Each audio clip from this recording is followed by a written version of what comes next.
5 साल हो गए हैं 370 हटे और 10 साल बाद चुनाव हो रहा है। तो मैं ओवरऑल आपसे समझना चाहूंगी कि 370 हटने के बाद और 10 सालों में जम्मू कश्मीर में क्या और कितना बदलाव हुआ है आपके हिसाब से? देखिए, सबसे बड़ा बदलाव वहां जो है अमन चैन शांति है। हम्म। वहां आपने देखा होगा किस तरह से वहां नए थिएटर खुल गए हैं। हम्म। लोग मल्टीप्लेक्स खुले हैं, लोग मूवी देखने जा सकते हैं वहां पे। तो वहां सड़कों पे किस तरह से शाम को कर्फ्यू लग जाता था, हम्म। किस तरह से वहां आपने देखा होगा कि आज जो विश्व की सबसे ऊंची रेलवे लाइन चिनाब के ऊपर, चिनाब नदी के ऊपर, जो एफएल टावर से भी ऊंची है, वो आपने देखा होगा। किस तरह से हमारे फौजी भाइयों के सर काट के ले जाते थे, फुटबॉल खेलते थे पाकिस्तानी हम्म। जो वहां के वो थे फौजी। आज हम घर में घुसकर मारते हैं उनको। हम्म। आज वहां आतंकवादी घटनाएं कितनी कम हो गई हैं, किस तरह से पत्थरबाजी वहां खत्म हो गई है। तो मैं ये कहता हूं वहां जो असलियत में हम्म। आजादी जो है वह आम नागरिकों के लिए अभी आई है। हम्म। इससे पहले तो इन तीन लोगों ने, जो परिवारों का था, इन्होंने वहां लूटने का काम किया, भ्रष्टाचार करने का काम किया है। वहां आपने देखा होगा 2000 के बाद में पहली बार पंचायत और डीडीसी चुनाव हुए, किस तरह से फेर हुए।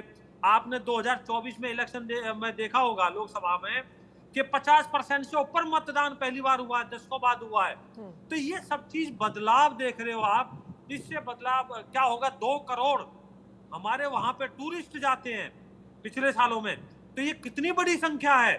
तो वहां टूरिस्ट जाएगा तो वहां का जो लोकल है, वहां उनके लिए किस तरह के रोजगार सृजित होंगे। तो ये तो समझने वाली है, देखने वाली बात है वहां पे। तो अब आने वाले दिनों में देखेंगे आप कि पूर्ण राज्य का हम दर्जा भी देंगे वहां जम्मू कश्मीर के लिए, हम्म। और वहां के लिए बहुत सारी योजनाएं लाएंगे जो हमने अपने मैनिफेस्टो में हम जारी करेंगे। और कोई भी अछूता ना रह जाए, चाहे वो किसी तरह से भी है। ठीक जैसे है। कि आपने देखा होगा पाकिस्तान से जो शरणार्थी आए हुए थे, किस तरह से उनको एक मौलिक अधिकारों से वंचित रखा गया था, वो मौलिक अधिकार देने का काम भी हमने किया सीए लाके। हम्म। तो मैं तो ये कहता हूं कि वहां पे अमन चैन शांति आप भी देख रहे हो। हम्म। देश का कोई नागरिक इसको नकार नहीं सकता है कि हमने वहां कितने टनल, कितने सड़क, कितने वहां पे मेट्रो की बातें, अभी हम मेट्रो चलाएंगे वहां पे कैसे मेडिकल कॉलेज खोलेंगे ताकि बच्चों को वहां जाना ना पड़े। तो ये सारी चीजें हम जम्मू कश्मीर के भलाई के लिए, वहां के लोगों के लिए, युवाओं के लिए, महिलाओं के लिए सारे काम करेंगे हम। ठीक जी। है। डॉक्टर सुखविंदर सिंह, प्रवक्ता नेशनल कॉन्फ्रेंस से हमारे साथ जुड़े हुए हैं। डॉक्टर सुखविंदर सिंह, जो आरोप परिवारवाद को लेकर आप लोगों पर लगाया जा रहा है कि परिवारवाद की राजनीति ने जम्मू कश्मीर को खोखला किया, वहां के युवाओं का फायदा उठाया गया, मैं चाहूंगी इस पर आप जवाब दीजिए। और जिन बातों का जिक्र विजय शर्मा जी कर रहे थे कि 10 साल में कितना बदलाव हुआ है, 370 हटने के बाद जम्मू कश्मीर में अमन, शांति, चैन जो है वो आया है और किस तरह से विकास की तरफ आगे बढ़ रहा है, क्या आप ये सारी चीजें जम्मू कश्मीर में देखते हैं? और दूसरा, परिवारवाद पर आपका क्या कहना है? सबसे पहले तो तमाम पैनलिस्ट को मेरा नमस्कार। देखिए, हमारे बीजेपी के प्रवक्ता ने 3-4 बातें जो कही जम्मू कश्मीर की सियासत को लेकर, परिवार को लेकर।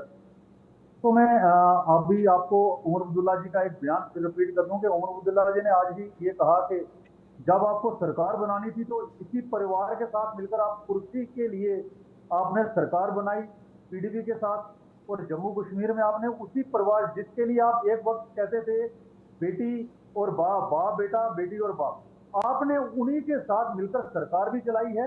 रही बात जम्मू कश्मीर के हालात की, तो जैसे इन्होंने कहा कि आज हमारे जम्मू कश्मीर में बड़ा शांतिपूर्व अब चल रहा है, तो मैं ये कह दूं कि इन 10 सालों में जम्मू कश्मीर ने क्या खोया है।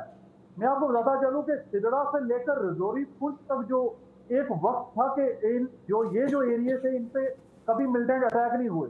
मगर जब हमारा 370 और 35 हटने के बाद जो ये 10 साल जो हमने जो नई चीजें जम्मू कश्मीर में देखी, सिदड़ा से एक वक्त था कि जम्मू में आकर मिलिटेंटों ने इतना बड़ा अटैक नहीं हुआ था।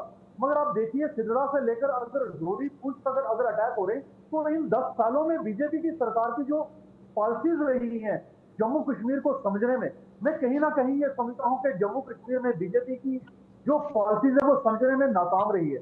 एक बात इन्होंने बड़ी खूबसूरत कही कि जम्मू कश्मीर के किसी कांग्रेस के प्रवक्ता ने यह कहा था कि मुझे डर लगता है जम्मू कश्मीर जाने में। तो मैं अपने भाईजान को एक बयान हमारे पीएम मोदी साहब का भी सुनवा दूं हमारे प्राइम मिनिस्टर ने कहा था कि 2014 से पीछे हिंदुस्तान में जन्म लेने से भी शर्म आती थी।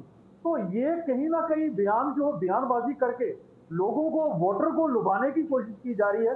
मैं समझता हूं कि आज जम्मू कश्मीर का जो वोटर है वो आज ये समझ चुका है कि इस वक्त जो 10 सालों में हमारा 33 और 370 हटने के बाद जो हमारी खास तौर पे हमारा जो यूथ अनएम्प्लॉय हुआ है, आज वो यूथ जो सड़कों पे है, देखिए हमारे बहुत सारे डेली विजर हो गए, एसपीओ हो गए, पीएचसी, पीटीडी, आंगनवाड़ी वर्कर्स जो है, तो कंटिन्यू 10 सालों में जो बीजेपी ने इनके साथ वादे किए थे, तो कहीं ना कहीं उनको उनका हक नहीं मिला। तो आज जब हमारा जम्मू कश्मीर में 10 सालों के बाद हमें हक मिला, हमें वोट से जो सरकार बनाने का, देखिए यूटी में इन्होंने क्या किया, 10 साल इनके पास यूटी रही, 10 सालों में इन्होंने इतने बड़े बड़े वादे नहीं किए, ग्राउंड में कोई काम नहीं किया। आज ये अपने मैनिफेस्टो में हमारी बहनों को पैसे भी दे रहे हैं, सिलेंडर भी फ्री दे रहे हैं, बिजली भी फ्री दे रहे हैं। अगर इनसे कोई पूछने वाला हो तो ये पूछे, जब हमारा 370 और 35 स्टेट टूटा था, आपने उसी वक्त उन लोगों को ये चीजें जो फैसिलिटीज देनी थी, मगर आज 10 सालों के बाद आपको कश्मीरियत भी याद आ गई, यहाँ का युवा भी याद आ गया, यहाँ की बहनें भी याद आ गई, यहाँ के लोगों को समस्याएं भी जो है वो भी याद आ गई। तो कहीं ना कहीं मैं समझता हूँ कि ये बीजेपी की जो पॉलिसीज है, करनी और कसनी में बहुत बड़ा फर्क है। ठीक है, ठीक है, इस पर विजय जी जवाब देंगे, इस पर विजय जी जवाब देंगे, लेकिन कपिल सिंह कांग्रेस प्रवक्ता भी हमारे साथ जुड़ गए हैं। पहले एक बार उन्हें भी, उनका भी कमेंट ले लेते हैं, उसके बाद फिर आप जवाब दीजिएगा। और खास मेहमान है, उनसे भी हमें इस पर कमेंट लेना है। कपिल सिंह जी, आप लोगों पर परिवारवाद की राजनीति का आरोप लगा है और कांग्रेस पर तो परिवारवाद की राजनीति का आरोप पहले भी लगता रहा है, लेकिन अब ये कहा जा रहा है कि अगर जम्मू कश्मीर में पिछले कुछ वक्त से 10 साल पहले अगर स्थितियां खराब रही तो ये सिर्फ और सिर्फ परिवारवाद की राजनीति ने जम्मू कश्मीर को खोखला किया है, लेकिन अब 370 हटने के बाद हालात वहां पर ठीक हुए। ये बीजेपी की तरफ से कहा गया, आप क्या कहेंगे? नेशनल कॉन्फ्रेंस के साथ भारतीय जनता पार्टी ने सरकार बनाई और उमर अब्दुल्ला केंद्र में मंत्री रहे। पीडीपी के साथ जम्मू कश्मीर में 2014 में परिवारवाद बाप बेटी बाप बेटा कह कहकर अपोजिशन की और उसके बाद पीडीपी के साथ कोलिशन में सरकार बनाई जम्मू कश्मीर के अंदर। भारतीय जनता पार्टी के अंदर के परिवार की अगर मैं बात करूं, परिवारवाद की बात करूं, तो अनुराग ठाकुर से लेकर शिव कुमार चौहान के बेटे और सारा सिंधिया फैमिली आज भारतीय जनता पार्टी परिवारवाद को बढ़ा रहा है। और नरेंद्र मोदी जी ने अपनी शादी अगर नहीं निभाई और अपने परिवार को नहीं बढ़ाया तो इसमें किसी विपक्षी राजनीतिक दल का क्या कसूर है और किसी राजनेता का क्या कसूर है? और अगर हम बात करें जम्मू कश्मीर की, तो 2014 के बाद जब इनको सत्ता सौंपी गई थी, जम्मू कश्मीर एक खुशहाल राज्य था और जम्मू कश्मीर में आतंकवाद में इतनी बढ़ोतरी हुई है, जो आतंकवाद 2014 में जम्मू कश्मीर से खत्म हो चुका था लगभग, और जम्मू से बिल्कुल ही खत्म हो चुका था, आज जम्मू आतंकवाद का गढ़ बन चुका है। और पिछले रात 2 सैनिक शहीद हुए हैं हमारे, उसके बारे में भारतीय जनता पार्टी के नेता क्या कहेंगे? और बेरोजगारी में जम्मू कश्मीर पूरे देश में दूसरे नंबर पर है और हिमाचल प्रदेश पहले नंबर पर है। जम्मू कश्मीर से इंडस्ट्री खत्म हो चुकी है, 60% से ज्यादा इंडस्ट्री जम्मू कश्मीर से खत्म हो चुकी। छोटा दुकानदार परेशान है, इंडस्ट्रियलिस्ट परेशान, आम आदमी परेशान है। जम्मू कश्मीर के राज्य का दर्जा छीन लिया, जम्मू कश्मीर को बाइफरकेट कर दिया इन्होंने 2 भागों में, यूटी बना दी जम्मू कश्मीर को, job security, land security, cultural identity को खत्म कर दिया। आज जम्मू कश्मीर अपनी पहचान बचाने के लिए तरस रहा है। आज जम्मू कश्मीर के लिए जो वादे ये कर रहे हैं, 2014 में इन्होंने वो सारी चीजें जम्मू कश्मीर की जनता से छीन ली। रोजगार जम्मू कश्मीर की जनता से छीन लिया, इंडस्ट्री जम्मू कश्मीर से लगभग इन्होंने छीन ली, और आज वो फिर से वही बातें दोहरा रहे हैं जो इन्होंने 2014 में छीनी। आप मुझे बताइए, कश्मीरी पंडितों के लिए भारतीय जनता पार्टी ने पिछले 10 साल में क्या कदम उठाए? एक ईंट तक नहीं लगाई, घर बनाना तो दूर। जो कांग्रेस के समय में जो फ्लैट्स, जो घर कश्मीरी पंडितों के लिए बनाए गए थे, उनकी मेंटेनेंस, उनकी मरम्मत तक भारतीय जनता पार्टी ने की। और जहां तक भत्ता जो कांग्रेस ने लगाया था, उस भत्ते में कभी राशन मिलता है और कभी नहीं मिलता है और कभी डिले होके मिलता है। ये आज कश्मीरी पंडितों के हालात हैं।